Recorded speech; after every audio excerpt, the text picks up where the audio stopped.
तर आता मंत्री जे आहेत ते म्हणतील तीच पूर्व दिशा अशी परिस्थिती असल्याचं जयंत पाटील यांनी म्हटलंय। जिल्हा नियोजन मंडळात टक्केवारी सुरू असल्याचा आरोप देखील जयंत पाटलांनी म्हटलाय। तर कंत्राटदाराकडून मंत्र्यांना 40% कट मिळतो असा आरोप देखील जयंत पाटलांनी लावलाय। तर 1% ही कट घेतल्याचं दाखवा, राजकारण सोडतो असा पलटवार जो आहे तो अजित पवार यांनी केलाय। ॲडव्होकेझम सुरू झालेलं आहे की पालकमंत्री म्हणेल ती पूर्व दिशा, इकडचा रस्ता करा तिकडचा रस्ता करा, फार फार तर त्यांच्यावर प्रेशर डीपीडीसीत सहभागी असणाऱ्या आमदारांचं। त्यामुळे आता पालकमंत्री हे आता मालक झालेले आहेत।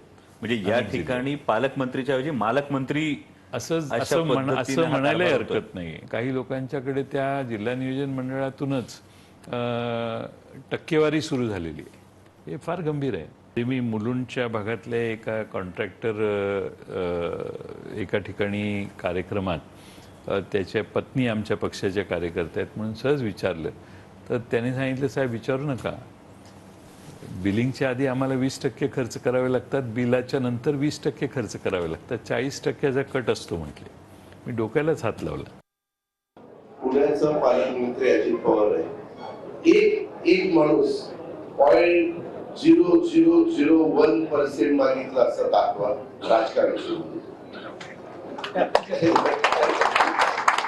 तुम्ही काहीतरी बोलतो त्याला काही तथ्य आहे का, काही प्रूफ आहे का? उद्याच्याला मी म्हणालो की तुम्ही हा मला प्रश्न विचारण्याच्या करता इथे घेतलं